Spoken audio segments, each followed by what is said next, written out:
Friends, welcome back. So this video is a part 2 of the series Python list.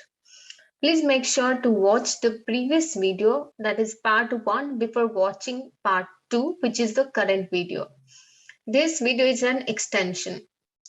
So just to give you a pre-background, we were talking about the various ways you can create a Python list, and then followed by what are the various ways you can add an element to the existing list. So this you can do either with the help of append, extend, and insert. Of course, they have some differences, and you must know the differences, and which is actually explained in detail in the previous videos. So please do not mention to go through that. The link is given in the eye icon, and you can have a look. I will also leave the link in the description box. Now, without delay, let's go ahead and see the next part, the next sort of operations that you can perform on a list.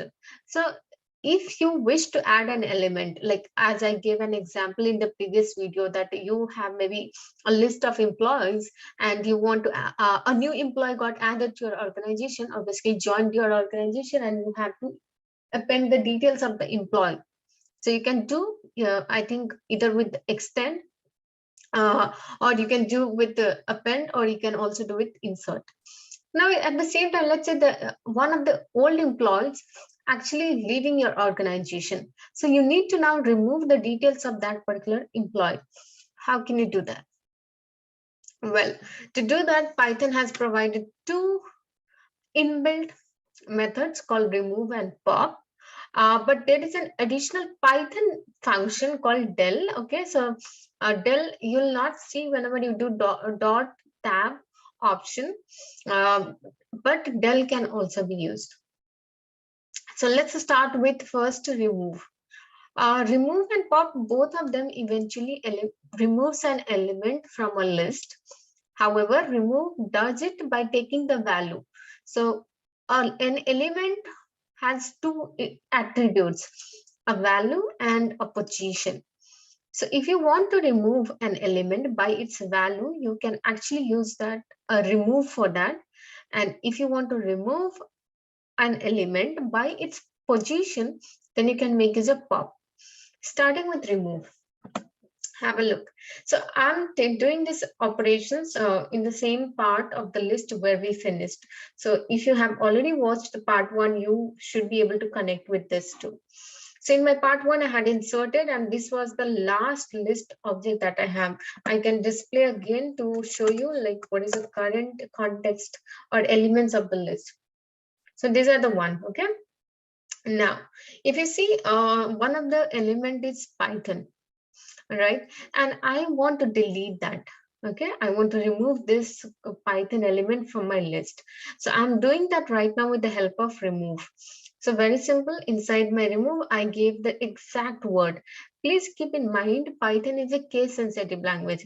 So what that means, if you have an word with all lowercase, you must pass the value exactly in lowercase. You can do it in uppercase, you may get error.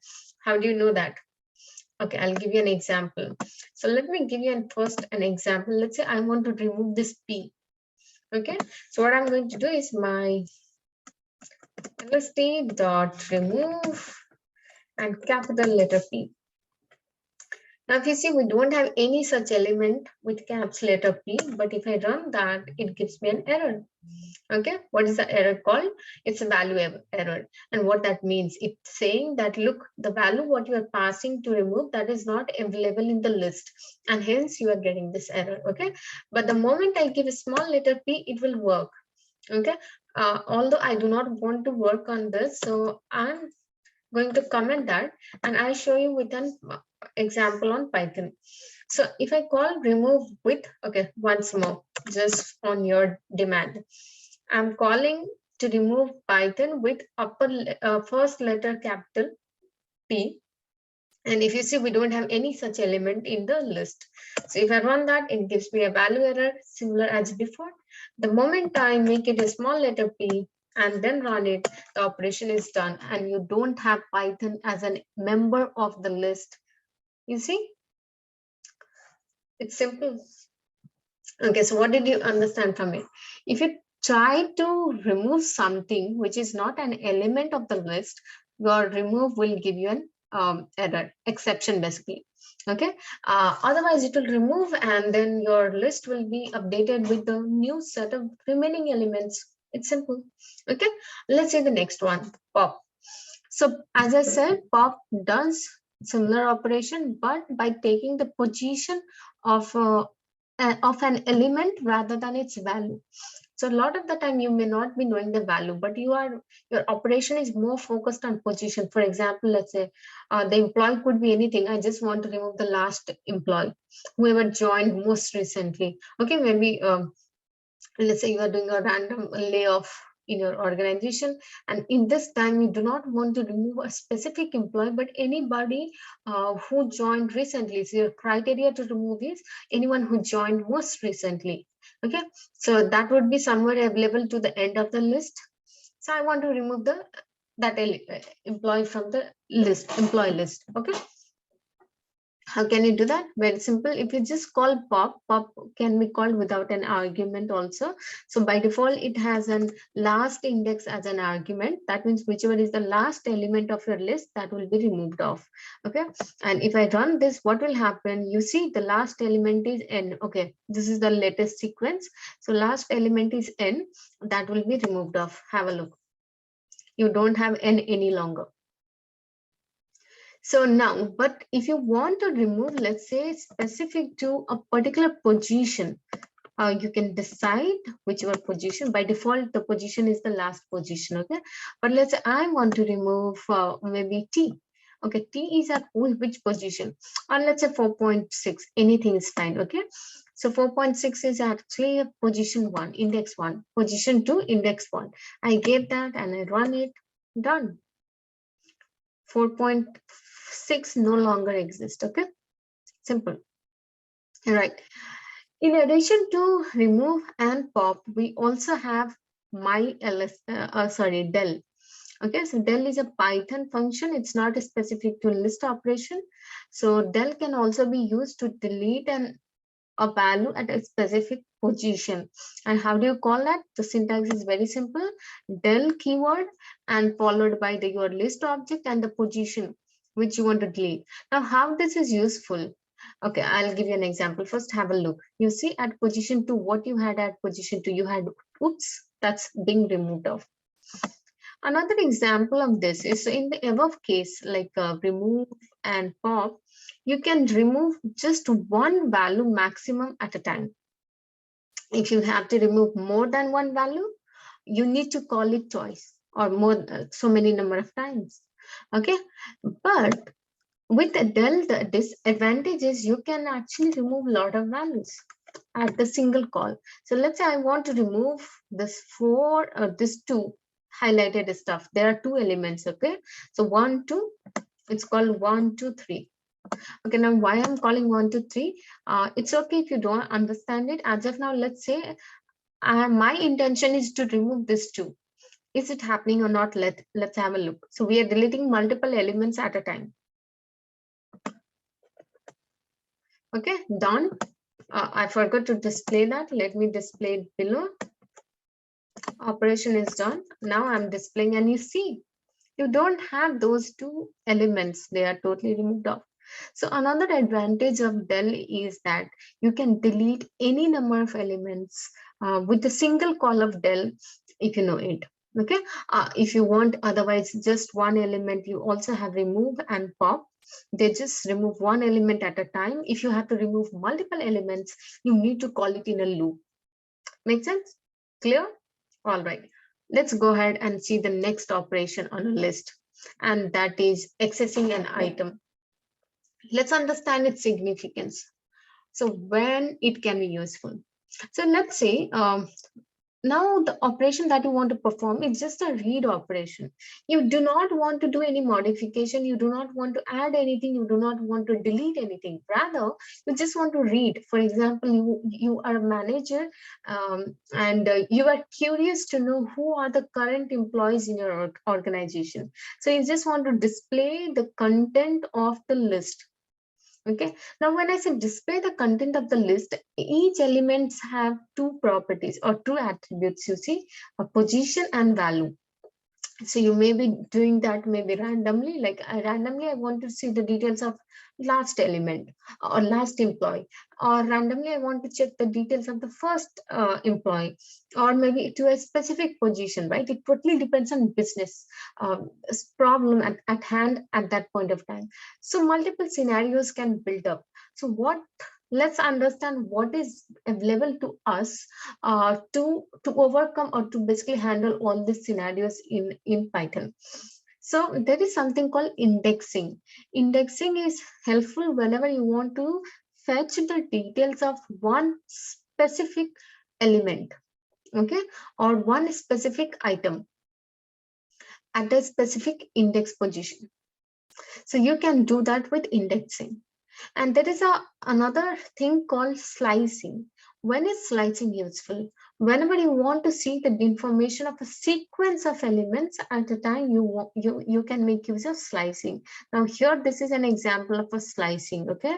And what you see here, this is an example of indexing. I'll give you more example, but let's understand with this first. If you see here, it just fetched a single value. Okay, whenever you are accessing a single value of a list, that is can be done with indexing. And whenever you want to need a set of values, you have to pass a sequence of basically start and end position. Between that start and end position, everything will be removed, or whatever operation you are doing, so that will be on all those elements, right? Let's understand further. So first I'm talking about accessing an item. So accessing a single item, which can be done with indexing, and the syntax rule for indexing is your list object square bracket index.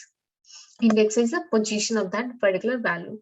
So let's say in the above list itself, so we continue on the same list so that it will be in connection. In the above list, we have to extract only 555. Okay, I'm not interested in all other elements, but I just want this particular value, which is at position 3 and index 2. How can I do that? Very simple. What is my list object name? It's my LST. And which position, where is 555? That is 555. That is at index position 2. I gave 2. Done. Now this will fetch me just 555. Okay, so this is giving me a single value. Now this you can store if you want to a variable, or you can just display, or you can, up to you. Okay, you can store also. If you check the type of this object, it is int type. Okay, so which makes sense, right? Because at my 555 is supposed to be int type. That's how I entered while entering it or while storing it, and it returns to be of int type. So indexing basically returns the type of the object returned via indexing operation is always going to be the type of the element at the given position. Why I'm saying so? Because if I take another example, and let's say I want to return the value at index 3. What is the type of that value at index 3? It's a string type. And you see the type of this object is a string. Right? Highly dynamic Python, right? All right, let's see. So likewise, if I have to remove fetch 400, in our problem, actually 400 we already deleted. We were not supposed to do, but fine. I'm changing this to 444. So 444 is at index position 1. I give 1 and then I display, and that's again int. So this is all example of indexing. Okay, there is some more concept of negative indexing, negative slicing, but it's okay. I'm not covering it this particular sequence. I will take them up later, because a lot of the time people get confused, and to explain it in detail and much simple way, I need some more time. So I will explain that to you later. As of now, please understand indexing thoroughly, because this is some concept that is going to be used throughout wherever you go from here on using Python. Whichever data structure you work later on, like be it NumPy, be it Pandas, be it series, everywhere the same concept applies. So if you have understood working with indexing thoroughly using list, you have almost captured 90% of the problems in Python. That's so true. Right. Let's see the next one, something called slicing. What is slicing? So slicing is useful whenever you want a set of a sequence of values in the single fetch, whenever you want to read. Okay, it's all about reading, because doing this operation will not modify my list. If you see, out of all this operation, my list still need to have same elements. It's not changed from this point of time. So these are just read operations. Okay, right. Let's see that. So the syntax is list object start colon end. Okay, so what that means, you have to first specify the start index position colon end index position. Now what will happen, there's a very tricky trick here you can okay, and always keep in mind, if you forget this, you're likely to do a lot of mistakes. Whatever you pass the end, Python do not read till the end. End is exclusive. End is never included. Since index positions are always going to be integer, the end will be end minus 1. The actual end, or the position till which it's going to read, is always going to be 1 lesser than what you pass here. Let's try with an example. So in my my list, let's say I want to fetch the sequence PYT. Can you read out their positions and tell me what all should I pass here? So my LST, so P starts from 0, 1, 2, 3. It's 3, so I should give 3 colon, and then it's 4, 5. Y is at 4, T is at 5. I need up to 5th index, correct? So since I need up to 5th index, I should pass 6 here. Otherwise, I lose the 5th index value.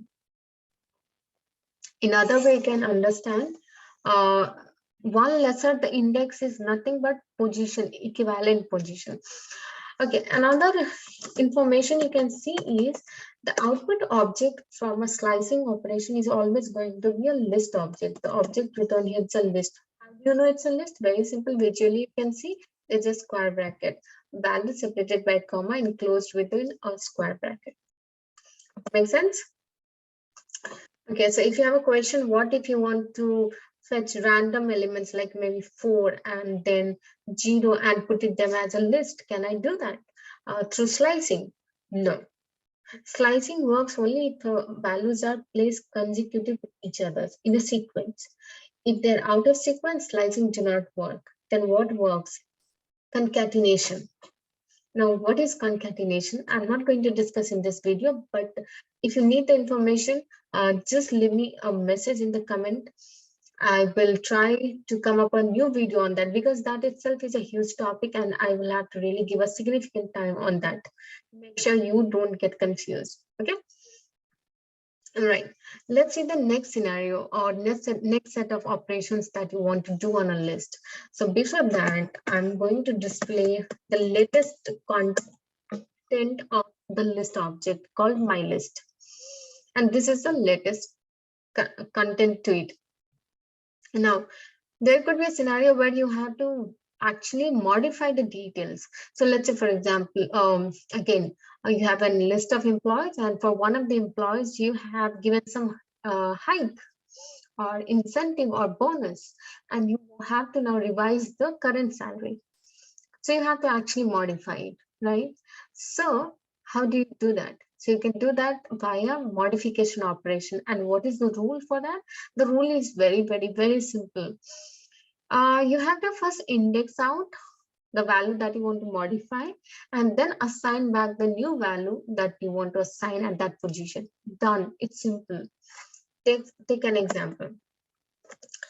Replace P with M. Randomly taking this example, but don't worry. You can do similar thing for other scenarios. So tell me, where is P at what position? Read it out. If you don't know, 0, 1, 2, 3. It's at position 3. You see, that's P. Okay. Now, if I assign it capital M, done. That is as good as I have modified it. Have a list. Look. See? Okay, so are you wondering, can I modify? Not just that, okay? You can modify a string with a string or with anything else. For example, let's say I want to replace this M with something 400. Very simple. So since M is at the same position I'm not changing, because if you see, if I display, okay, let's display this. Currently, my list 3 is your M, and that remains to be same. So I'm not changing that, but I'm assigning it with 400 and done. It's simple. What are you thinking now? What if I have to modify for a set of values? Like an example I can give you. Let's say you want to replace 2 values at a time, Y and T, with something, anything you think of. Okay, let's say 300 and 700. Can I do that? Yes, you can do that through slicing. How can you do that? First, you have to select Y and T. Where is Y and T? That's 4:6. You see, Y and T, and then assign back with another list with the 300 and 700. It's done. Very simple, right? Yes. So this is called modifying an existing value. Let's see the next operation that you would do on a list, and that is copying a list. It is recommended that you should not copy a list content just with equal to operator.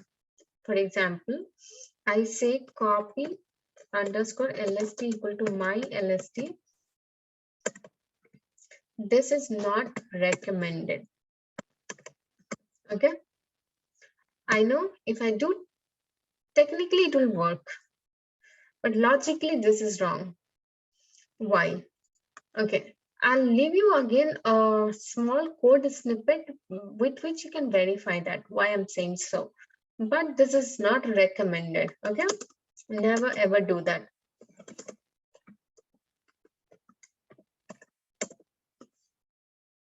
Okay, so then what should you do whenever you have to copy the values of a list to another list? That should be done with the help of copy method.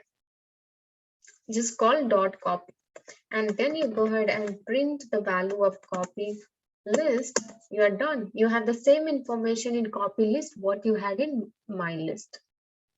Okay, so this is actually recommended.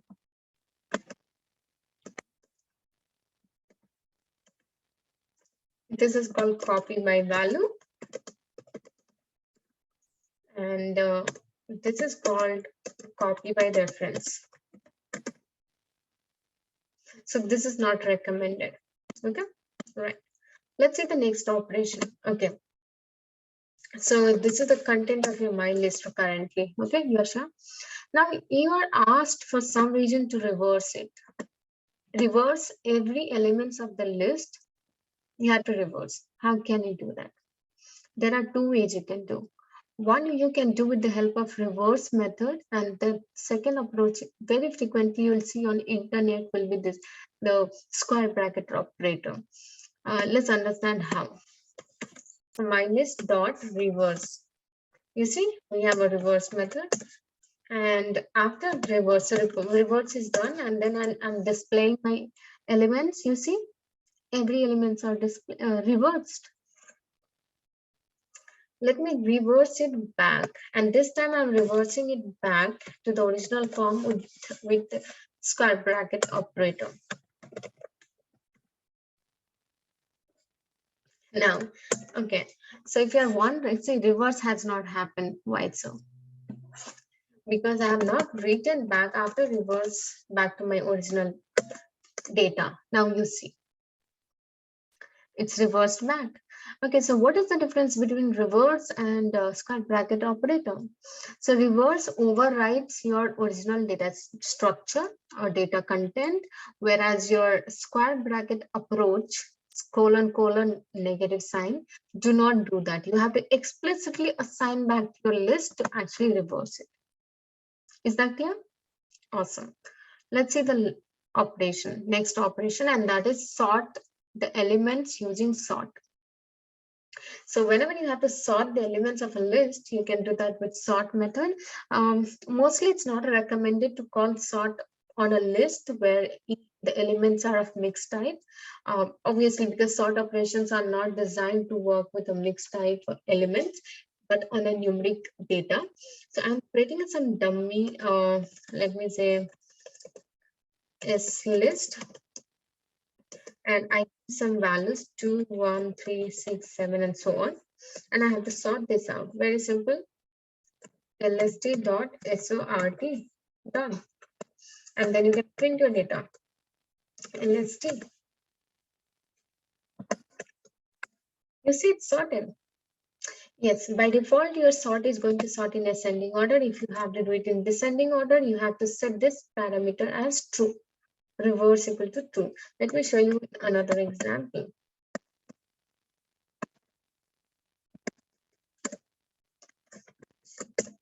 Done in descending order. Okay. All right. Let's see the last method provided by list, and this belongs to the operation count. What do you mean by count? So if I take an example of my list, well, it's not making sense. Okay, I'm just doing a small modification before to show how this works. I make it 400, and then I display my list once more. You see, now in this list, what do you see? 400 has 2 copies of it. Of course, they are at different positions, that's fine, but they are by value, they are duplicates to each other. So anytime if you have such duplicates and you want to count like how many copies of a particular value exist in the given list, you can do that with count method. Okay, so what count does, your list object dot count takes the value and it gives you the frequency of the given value in the data. So it's giving me 2. What that means, it's saying, okay, look, your 400 occurs 2 times in the given list. If I make it 3 times, it will be 3 times. So to do all this, I'm doing dummy modification. Okay, just to show you the live example. If I make it okay, 6, 5, yeah, I'm also making 400. That's my new list. By now 400 occurs 3 times. If I call this code again on the updated list, now it is 3. So your count method should be used whenever you want to know the frequency or the number of occurrences of a value in the given list. And with this, it ends all the operations on a list. I hope you liked it. If you have any question, any clarification to be made, please leave a message in the comment box. I will come up with some detailed explanation around it. Till then, have a happy learning. Thank you.